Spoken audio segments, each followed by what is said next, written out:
இறை இயேசுவில் எனக்கு அன்பார்ந்தவர்களே, நம் ஜீவனுள்ள தேவனின் உயிருள்ள வார்த்தைகளை தினமும் கேட்பதன் மூலம் உங்களுக்கு நன்மையும் ஆசையும் உண்டாவதாக.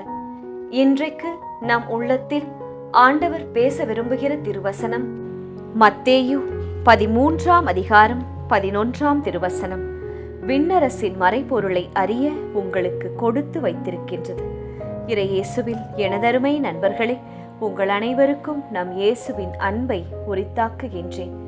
இன்றைய புனிதராம் புனித ஷார்பெல் பாக்லூப்பிடம் நமக்காக இறை இயேசுவிடம் பரிந்து பேசி அவரின் மேலான இரக்கத்தை பெற்று தரும்படி ஜெபித்துக் கொள்வோம்.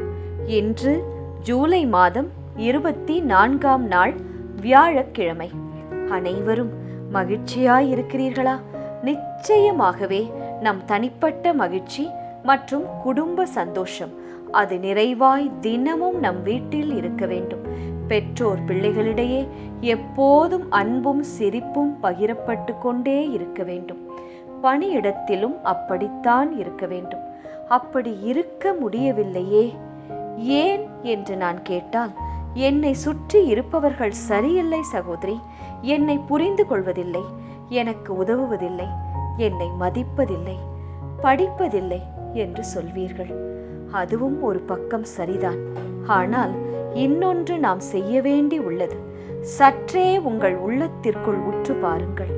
ஆண்டவர் இயேசுவின் துணையை நாடுங்கள். அவர் உதவி செய்வார்.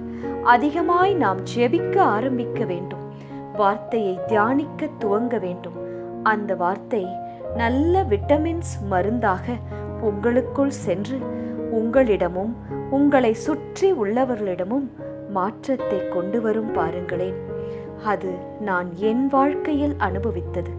அதைத்தான் உங்களுக்கு பகிர்கிறேன். இன்றைய வாசகங்கள் இரண்டுமே இயேசு மக்களோடு பேசுவார், அன்றும் ஆண்டவர் மக்களோடு பேசினார் என்பதை நமக்கு உறுதி செய்கிறது. இஸ்ரவேல் மக்களோடு சீனாய் மலையில் பேசுகிறார். மோசேயிடம் கூறுகிறார், நான் உன்னோடு பேசுவதை மக்கள் கேட்கும்படி, உன்னை நம்பும்படி நான் கார்மேகத்தில் உன்னிடம் வருவேன். இதை நீ போய் அவர்களுக்கு சொல்.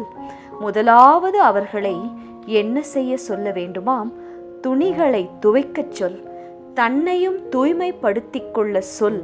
3ஆம் நாள் நான் சீனாய் மலையில் இறங்கி வருவேன் என்கிறார். அதே போல நெருப்பாய் இறங்கி வந்து பேசினார்.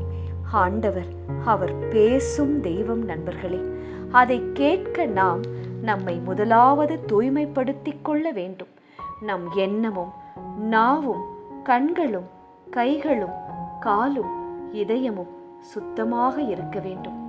நன்கு சோப்பு போட்டு ஷாம்பு போட்டு குளிப்பதில் இல்லை அந்த சுத்தம். அது வெளித்தோற்றத்தை மட்டுமே தூய்மையாக்கும்.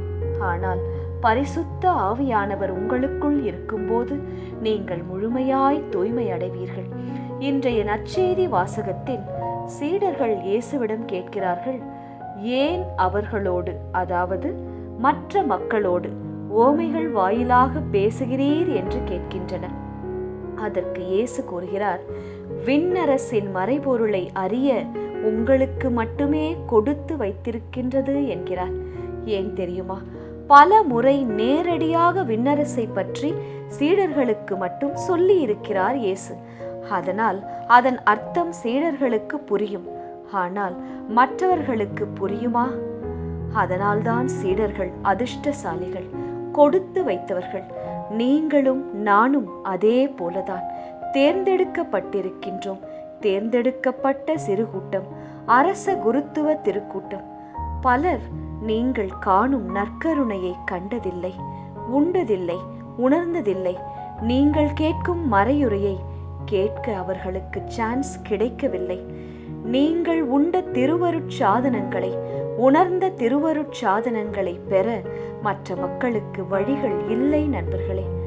ஆனால் இயேசுவை அறிய, அவரின் அன்பை சுவைக்க, இயேசுவின் நிழலில் வாழ உங்களுக்கு கொடுத்து வைத்துள்ளது.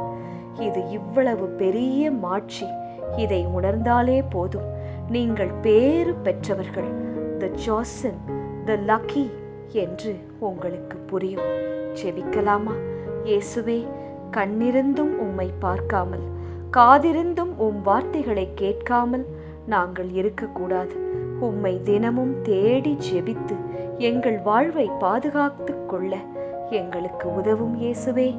ஆமேன். இயேசு கிறிஸ்துவின் பெரிதான நாமத்தின் நிமித்தம் ஜெபிக்கிறோம். ஆமேன். ஒவ்வொரு நாளும் உங்கள் உள்ளத்தில் ஆண்டவர் பேச விரும்புகிற இறை வார்த்தையை தெரிந்து கொள்ள ரோசரி பிரேயர்ஸ் சேனலை சப்ஸ்கிரைப் செய்யுங்கள். மேலும் உங்கள் நண்பர்கள் மற்றும் உறவினர்களுடன் ஷேர் செய்யுங்கள். நன்றி.